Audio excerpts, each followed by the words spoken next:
These wheels are bent. I mean, I can try to balance them the best I can, but they're bent.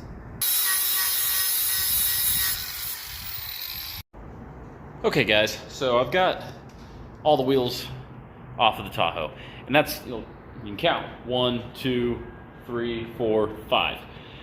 That's all the wheels including the spare, because what I like to do, I don't just rotate my tires, and whenever I take my wheels off I always do this, but I don't just do a full rotation. What I actually do is I take and I measure with one of these. Actually, sometimes I'll actually use my caliper, but I don't have my caliper with me right now.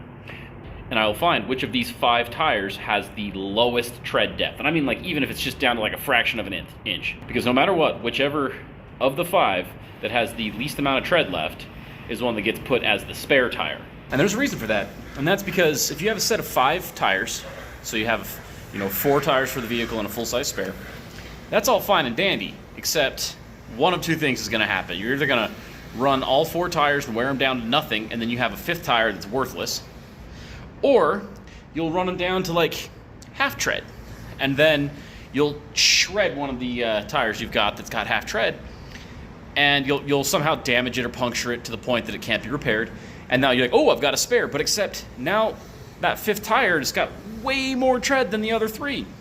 So you don't want to put that 5th tire on the same axle with another tire. So, you're like, crap, what do I do? So what you should do is actually do a full cycling rotation so that your tires are all staying roughly the same tread depth, so that when you do finally kill one, you still have a set of 4. Because with a set of 5, if you've got 4 that are half worn out, which is still plenty of tread, and then a 5th that's full of new, that's worthless.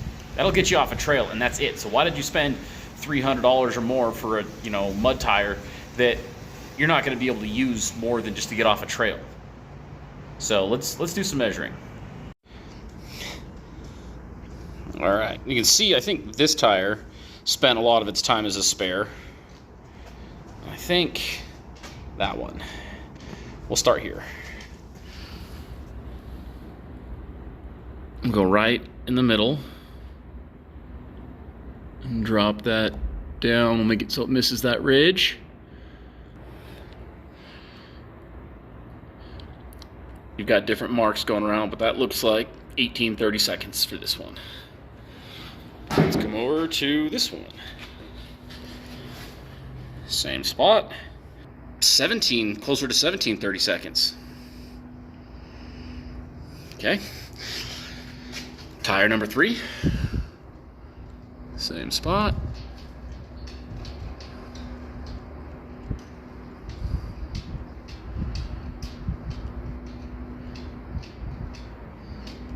$16. Wow, we're getting lower and lower more this way we go.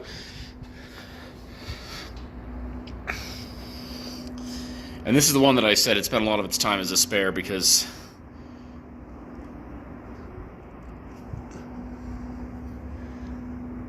$18.5. Was that 18.5?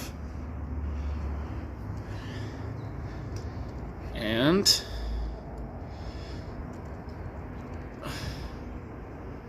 come on, focus. 16.5. I think this one here is going to be the spare.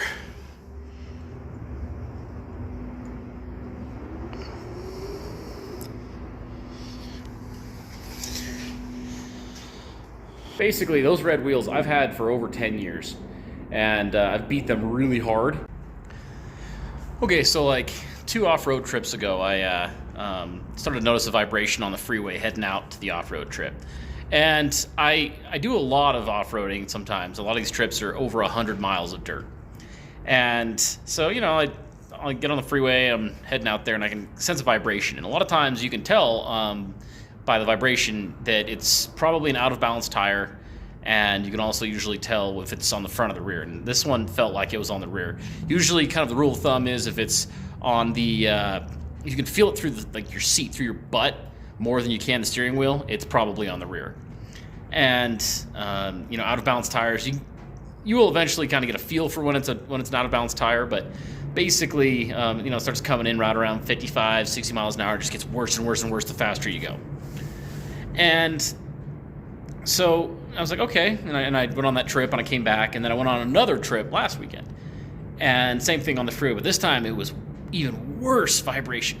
And, big mud tires, especially when you go, abuse them off-road, they get chunked out, and it changes the balance of the tire.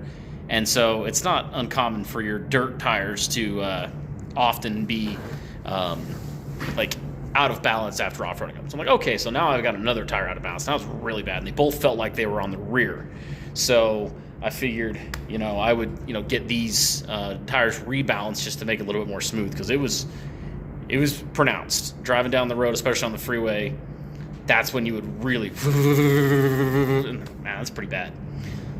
I don't have a tire machine anymore. I found that when I had a shop with a tire machine that I was always just doing nickel and dime tire swaps for guys for used tires they found on the internet and whatever. It was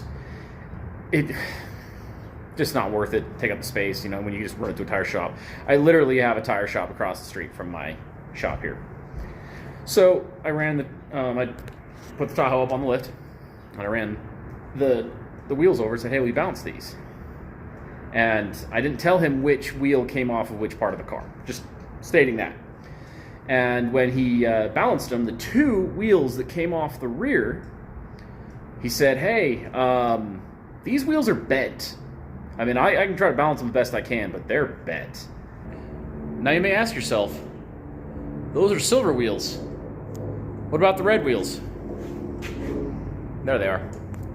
So finally, it was time to just swap the silver wheels on. I had a spare set of wheels. I just put them on. And I hated the red wheels anyway. I hated the look of them. I genuinely did. I have had them on for a year and a half. Hated them. But at the same time, I had them and they were working. And why not? Why not beat up and ruin wheels that you already had instead of spend money on them? So that's what I did. Now we're on to silver wheels. And, hopefully be a little bit more smooth, high speed, though I can't complain. Those red wheels I have had on 2 different rigs spanning 10 years. So, can't complain too much. Okay, so you might notice these that I've added on.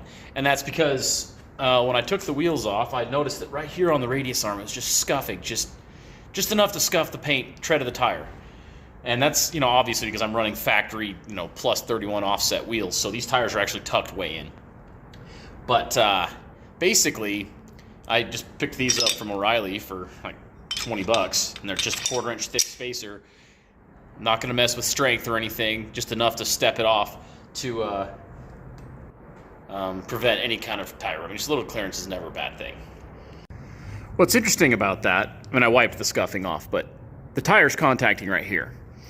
And if you look at the Ford Super Duty axle swaps that are pretty popular to do, the radius arm mounts are still this wide, and they run the radius arms and mount them to the bottom of the frame. That's how everyone does it. We don't do that. Triangulating your radius arms a little bit gives you more flex and less radius arm bind, but